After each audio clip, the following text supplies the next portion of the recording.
राजीव के जाते ही जया सोच में मगन बेड पर सो गई। उसे ना आकर्षक ढंग से सजाए 2 कमरे के इस मकान में रखे फूलदार कवर वाले सोफों में आकर्षण महसूस हो रहा था, न जतन से सवारे पर्दों में। दीवारों पर लगे सुंदर फोटो और एक कोने में सजे खिलौने जैसे मुंह चिढ़ा रहे थे। उसे लग रहा था जैसे कि सपना के शरीर की महक अभी कमरे की हवाओं में फैली हुई है और कभी प्रिय लगने वाली ये महक अब उसे पागल बनाए बिना न रहेगी। दिमाग की नसें जैसे फटना चाहती थी। हवादार कमरे की खिड़कियों से आते सर्दी की हवाएं जैसे जेठ की लू बनकर रह गई थी। जो कुछ हुआ था उसकी उम्मीद कम से कम जया के भोले मन को कतई न थी। हुआ यह कि कठोर अनुशासन वाली सास के घर में बाहर की हवा को तरस गई जया में राजीव की नौकरी लगते ही अपना अधिकार बोध जाग गया कि अब वह इस घर में एकमात्र कमाऊ बेटे की पत्नी है। सास ससुर देवर नंदे सभी उसके पति की कमाई पर गुलछर्रे उड़ाने को तैयार हैं, लेकिन वह उन्हें गुलछर्रे नहीं उड़ाने देगी। और उड़ाने भी क्यों दे? आखिर इन लोगों ने उसके साथ कौन सी नेकी कर दी है?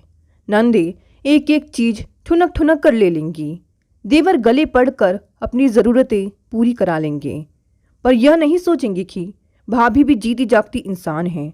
उसका भी अपना सुख दुख है, उसका भी बाहर घूमने फिरने की इच्छा होती होगी। सारा काम उसने अपने जिम में ले लिया तो सब आज़ाद हो गए। मरो खपो किसी को हाथ बटाने की ज़रूरत ही महसूस नहीं होती। रश्मि ने एक बार कह दिया था, हमारी भाभी बहुत काम करती है, घर में किसी दूसरे को कोई काम छूने ही नहीं देती। तो कौन सा एहसान कर रही है किस पर? मैंने इसे घर दे दिया, पाल पोस कर जवान बेटा दे दिया। सास तुनक कर बोली थी। जया के मन में आया था कि वह भी उन्हीं की तरह हाथ नचा कर कह दे, क्यों दिया था जवान बेटा? बैठाई रहती उसे अपनी गोद में, आंचल में छिपाए, पर कुछ सोच कर वह मन महसूस कर रह गई।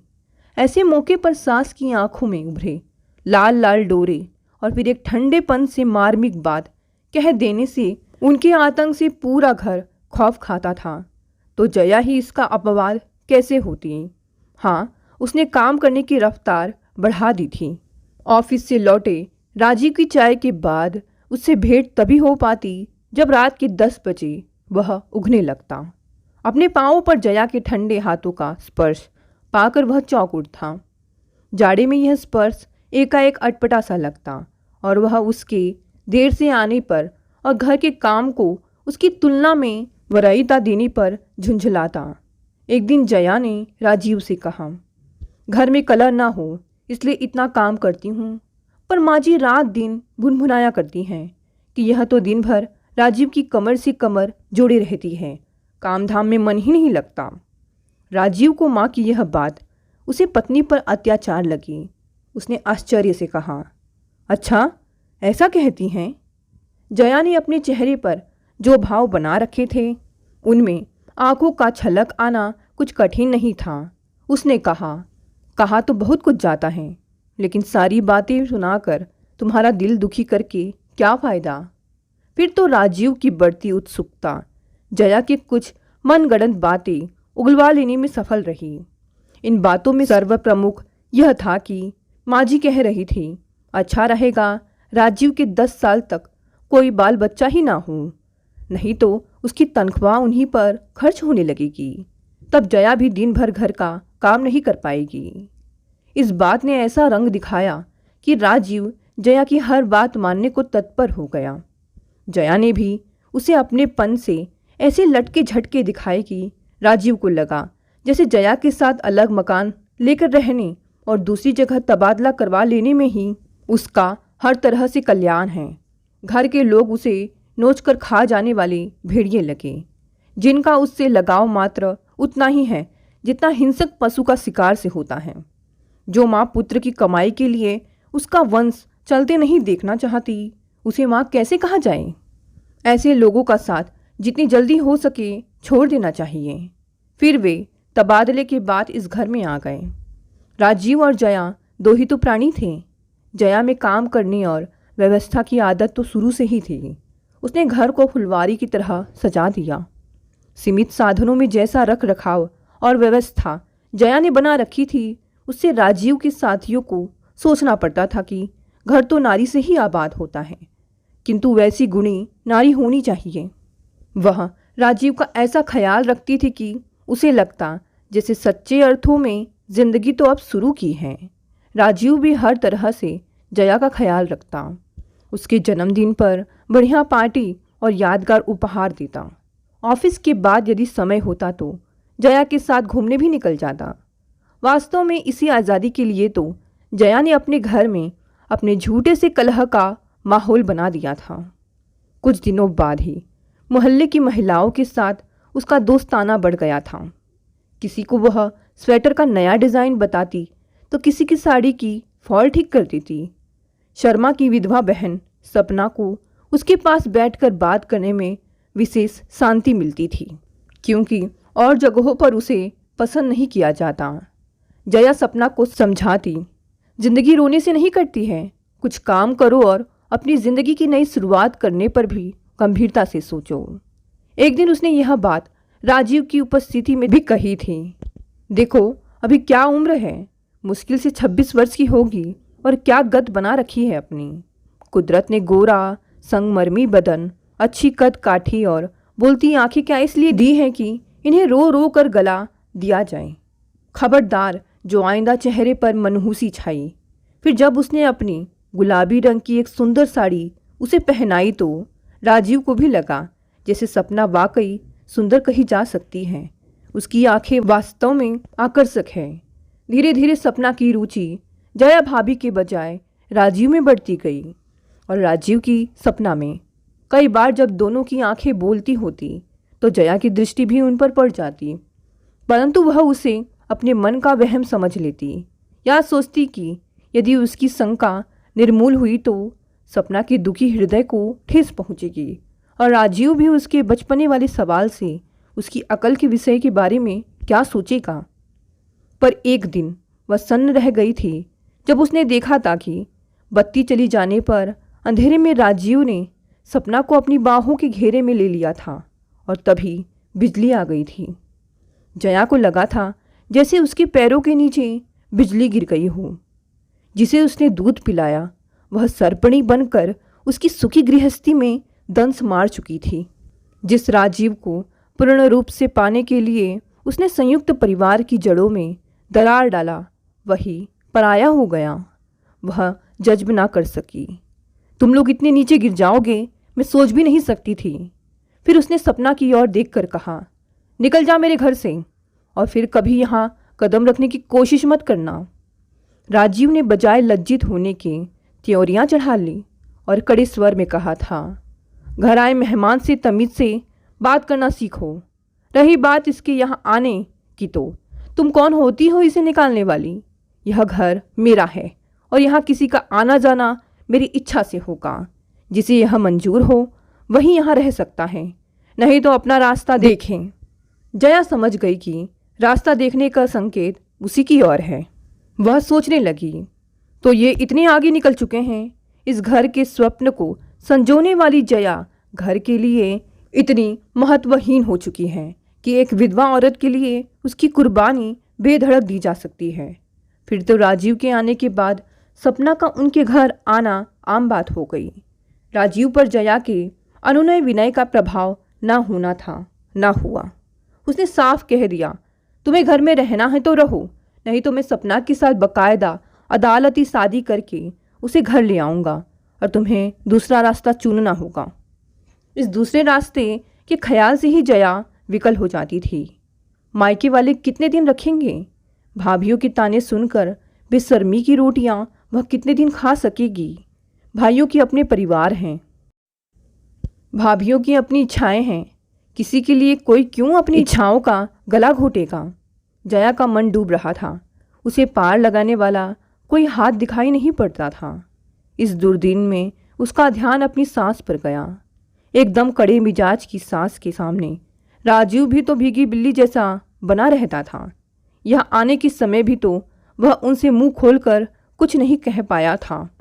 अगर वे यहाँ होती तो क्या राजीव की ऐसी हिम्मत पढ़ती या सपना दिन में 10 बार घर के चक्कर लगा पाती? वह अपराध भाव से ग्रस्त हो गई।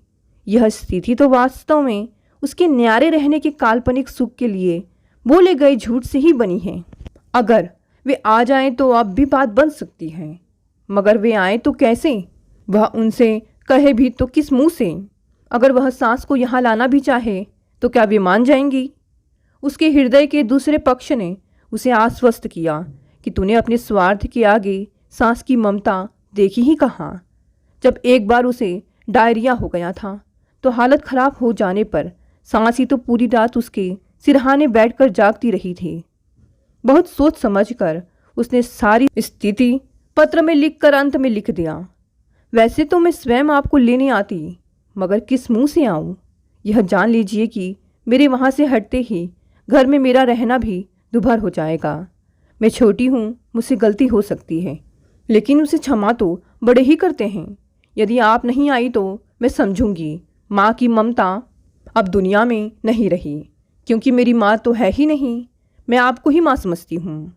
5वें दिन ही रोशन और अमर के साथ माँ जी का भारी भरकम स्वर दरवाजे पर सुनाई पड़ा। अब दरवाज़ा खोलेगी भी या नहीं? बस में बैठे बैठे पाँव ही टूट गए। उस समय राजीव और सपना भी घर पर ही थे। माँ जी की गंभीर वाणी सुनकर राजीव के चेहरे की हवाइयाँ उड़ने लगीं। उसने सपना को जल्दी से जाने का इशारा कर दिया, पर सपना जाती तो तब ना, जब निकलने का दूसरा दरवाज़ा होता। वह हकबकाई सी खड़ी थी। जया को तो जैसे मरुस्थल में प्यास से बिलखते व्यक्ति की तरह किसी जलधारा का कलकल स्वर सुनाई दे गया था। उसने जल्दी से दरवाज़ा खोला और सांस के पैरों पर मत्था रख दिया। वे जोर से बोली, अरे यह सब नौटंकी बाद में करना, पहले मेरा झोला थाम, मेरे हाथ दुखने लगे हैं। फिर उन्होंने आवाज़ दी, राजीव, अमर के कंधे से बैग उतार और रोशन तू भी अपना सामान रख। नेवले की तरह मुंह फाड़े क्या देख रहा है? इसके साथ ही वे आंगन में पड़े पलंग पर बैठ गई। उनकी भीमकाय काया से पलंग चरमरा उठा। उनकी तनी आँखों, कड़कदार आवाज़ और पलंग की चरमराहट ने मिलकर जैसे एक आतंक की सृष्टि कर दी। सपना को लगा शेरनी के आने पर तो परिंदे चीख कर भाग जाते हैं, लेकिन इनके सामने तो चीखने की भी हिम्मत नहीं पड़ेगी। उसे लगा माँ जी की दृष्टि उसको तौल रही है, जैसे कोई बच्चा किसी ढेले को फेंकने से पहले उसे तोलता है। उसका यह असमंजस भाप कर राजीव ने सपना को जाने का हाथ से इशारा किया। सपना को जैसे जान मिल गई। उसने एक कदम ही उठाया होगा कि माँ जी अब बुलंद आवाज में बोली, रुको, अभी कहाँ जाओगी? जरा इसको भी मेरी लाई मिठाइयाँ और फल खाने को दो। यह किसकी लड़की है? इतनी बड़ी हो गई, अभी इसकी शादी वादी नहीं हुई है क्या? देखने से तो ऐसा ही लगता है। जया ने सबके साथ ही सपना को भी माँ जी की लाई मिठाई और फल वगैरह दिए, मगर इतने सवालों के साथ मिठाई और फलों की मिठास जैसे गायब हो गई थी। वह साफ देख रही थी कि राजीव माँ के सामने आंख उठाकर उसकी ओर देख भी नहीं पा रहा है। वह बिल्कुल मेमने जैसा लग रहा है। जिस राजीव ने उसे प्रेम किया था, उसके साथ जीने मरने की कसमें खाई थी, वह एक जिंदा दिल इंसान था। उसका यह रूप तो रीढ़हीन केचुए जैसा है। यह रूप लेकर क्या वह समाज से टक्कर ले सकेगा? उसे लगा कम से कम माँ जी के यहाँ रहते तो नहीं। वह चुपचाप वहाँ से खिसकना चाहती थी कि माँ जी ने कहा, अभी इतनी जल्दी भी क्या है जाने की, बैठो। फिर उन्होंने राजीव से कहा, बनियान कमीज उतार। कपड़े उतारने पर राजीव पर एक्सरे जैसी नज़र डालकर बोली, इसी सुख के लिए यहाँ रह रहा है? एक एक पसली गिन लो। बहू, तूने इसे यही खिलाया पिलाया है? अब जब तक तू अपने जिले में तबादला नहीं करा लेता, मैं यहीं रहूँगी। अपना घर अपना ही होता है। इस बड़े शहर की फिज़ा में जहरीले मच्छर घूमते हैं। यहाँ से लाख दर्जा अपना कस्बा है, जहाँ हर चीज़ सस्ती है। राजीव और सपना इस प्रवचन के बंद होने के इंतज़ार में जैसे ज़मीन में आंखें गड़ाए बैठे थे। माँ फिर राजीव से बोली, देख, ये रोशन और अमर तुझसे कितने छोटे हैं और कैसे खिले खिले हो गए हैं। तेरी बापू की पेंशन और गांव की खेती के सहारे हमने मकान को 2 मंजिला कर दिया है और 2 भैंसें भी पाल रखी हैं। सपना का मन पूरी तरह से बूझ गया था। वह माँ जी और उनके साथ आए हट्टे कट्टे बेटों को देखकर घबरा उठी कि यह औरत उसकी कामनाओं की कृषि पर मानो पाला बनकर बैठ गई है। निराशा से लंबी सांस लेकर वहाँ से वह चल दी। बाहर निकलकर वह इस आशा से घूमकर पीछे देखने लगी कि शायद राजीव उसे इशारे में ही कुछ दिलासा दे, मगर उसकी आंखें उठ ही नहीं रही थी। अगले 2-4 दिन राजीव बड़ा व्याकुल था। शर्मा जी के घर चाय के बहाने सपना से थोड़ी देर के लिए मुलाकात हो जाती थी, लेकिन इतने भर से प्यासे हृदयों को तसल्ली कैसे मिलती। शर्मा जी के सामने वे एक दूसरे को अधिक से अधिक देख ही सकते थे। एक दिन शर्मा जी के ना होने पर सपना ने कहा था, इसी बूते पर प्यार की कस्में खाते थे, संसार से टकराने की बात करते थे, अब माँ के सामने भीगी बिल्ली बन गए। सपना के उत्तेजित करने से राजीव का अहम जागृत हुआ। मैं अब दूध पीता बच्चा नहीं हूँ जो हर काम के लिए माँ की मर्जी का मुँह ताकूं। खुद कमाता हूँ, खाता हूँ, किसी से मांगने नहीं जाता हूँ। अपनी ज़िंदगी अपने मर्जी से जीऊँगा। उसने सपना को दिलासा देते हुए कहा, तुम घबराओ मत, मैं माँ से साफ साफ बात कर लूँगा। तुम्हारे बिना मैं जी नहीं सकता। सपना को हालांकि भरोसा नहीं था, फिर भी वह उसे उत्साहित करते हुए बोली, तुम हिम्मत से काम लो, सब काम बन जाएगा। हाँ, मेरी हिम्मत देखनी हो तो शाम को घर चली आना। राजीव ने सपना के हाथ पर हाथ मारकर कहा। उस दिन शाम को ऑफिस से लौटने पर राजीव सपना के साथ आया था। लाल साड़ी में सपना बड़ी फब रही थी और राजीव भी अकड़ा अकड़ा दिखाई दे रहा था। उन दोनों को देखकर जया के उन अरमानों पर पानी जैसा पड़ गया था, जिनके साथ उसने गोभी और प्याज की पकौड़ियाँ चाय के साथ तैयार की थीं। रसोई में जाकर वह आंसू बहाने लगी। बहू के आंसू देखकर सास ने पूछा, यह क्या फिर टेसुए बहाने लगी? जया सुबकती हुई बोली, वह फिर आ गई है। तो क्या हुआ, तो चुप बैठ, बाकी जिम्मा मेरा। वे जया की पीठ ठोकने लगी। सपना राजीव के पास ही कुर्सी पर बैठी थी। माँ जी ने उन दोनों को घूरते हुए रोशन और अमर को भी वहीं बुला लिया। जया ने प्यालों में चाय डाली तो पहला घूंट लेकर माँ जी राजीव से बोली, आज तुम कुछ भरे भरे लग रहे हो। मुझे आए इतने दिन हो गए, मगर तुम्हारे साथ कोई बात ही नहीं हो सकी। आज कुछ बातें करेंगे। हाँ हाँ माँ, यही मैं भी चाहता था। पहली बात तो यह कि आप कल घर को रवाना हो जाएं। खेती बाड़ी और भैंसे देखना अकेले बाबू के बस की बात नहीं है। राजीव बोला, ठीक है, आई हूँ तो चली भी जाऊँगी, आखिर यह भी मेरा घर है। मगर यह लड़की कौन है? अकेली तुम्हारे साथ इसके आने का कौन सा तुक है? जवान लड़कियाँ इस तरह घूमें, यह अच्छा नहीं है। माँ जी बोली, मैं तो सोचता था आपका अदब कायम रहे, पर जब आप ही नहीं चाहती हैं तो सुनिए, यह सपना है और इसके बिना मैं नहीं रह सकता। इससे शादी करूँगा, अब यही इस घर की मालकिन बनेगी। जी कड़ा करके राजीव कह गया। सपना गर्व भरी दृष्टि से उसे देख रही थी। लेकिन बहू का क्या होगा, जिसके साथ 7 फेरे लेकर तुमने अग्नि के सामने जीवन भर साथ निभाने की प्रतिज्ञा की थी। माँ जी ने ठंडेपन से उसे तोला। राजीव की हिम्मत बढ़ गई। वह बोला, वह ब्याह तुम लोगों की मर्जी से हुआ था, तुम ही जानो। प्रतिज्ञा जैसे शब्द आज की दुनिया में बेमानी हो गई है। ठीक है, कोई बात नहीं, फिर भी ये शादी ना हो तो अच्छा है। यही जया के साथ साथ तुम्हारे और सपना के लिए भी भला होगा। माँ जी ने उसी तरह कहा, हम अपना भला बुरा सब समझते हैं, मैं आपकी यह राय मानने को मजबूर नहीं हूँ। राजीव ने दृढ़ता से कहा, हाँ, हम किसी के लिए अपनी तमन्नाओं का गला तो घोट नहीं सकते। सपना ने पहली बार हिम्मत की। तू चुप रह, तेरी दवा तो मैं यूँ कर दूंगी। माँ जी ने चुटकी बजाई। उनके चुटकी बजाने से स्वयं को अपमानित अनुभव कर सपना ने राजीव की ओर देखा और कहा, यदि मैं शादी ही कर लूँ तो आप क्या कर लेंगी? अब तो शादी होकर रहेगी, मैं क्या कर लूँगी? सुन। इसके साथ ही उनकी त्योरियाँ बदल गई और वे राजीव से बोली, पहले तो तुझे घर की जायदाद से वंचित कर दूंगी, दूसरे शर्मा जी से कहकर इस औरत की लगाम कसूंगी। तब भी ना मानी तो इसकी चोटी का एक एक बाल उखाड़ लूंगी और धक्के देकर इसे घर से बाहर कर दूंगी।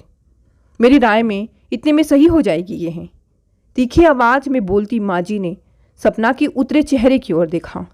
सपना सोच रही थी जायदाद के लिए राजीव शायद दब जाए, लेकिन उस पर इसका असर आंशिक ही पड़ा। सपना के साथ वह नौकरी में भी गुजर कर सकता था। सो बोला, आप अपनी जायदाद ले जाइए, मुझे नहीं चाहिए, मगर शादी होगी। शादी तो किसी कीमत पर नहीं होगी। जायदाद जाने से भी तुझ पर असर नहीं होगा तो थाना कचहरी बना है। एक रिपोर्ट में लैला मजनू दोनों जेल में नजर आओगे। फिर भी नौकरी नहीं बचेगी। पहली बीवी के रहते दूसरी शादी करने पर 7 साल की सजा होती है। माजी का गंभीर स्वर गूंजा। अब सपना का हौसला भी पस्त हो चुका था। माँ ने उसे जाने को कहा तो राजीव बोला, अब जो भी हो यह जाएगी नहीं। माजी ने सपना का बाल पकड़कर उसे ऊंचे उठा दिया। वह चीख कर गालियां बक रही थी और उसे छुड़ाने को आगे बढ़े राजीव को रोशन और अमर ने पकड़ लिया था। अब सपना माजी से रहम की भीख मांग रही थी। उन्होंने उसे धक्के देकर दरवाजे से निकाल कर कहा, देह दर्द करे तो फिर आ जाना, मरम्मत कर दूंगी। छूटने पर राजीव ने आगे बढ़कर कहा, रुको तो सपना। पर वह कह रही थी, नौकरी जाने के बाद तुम्हारे पास क्या रह जाएगा? मेरी इज्जत तक तो उतरवा दी। ऐसे कायर पर मैं थूकती हूँ। राजीव को लग रहा था वह वास्तव में नौकरी जाने के बाद कुछ भी नहीं रह जाएगा।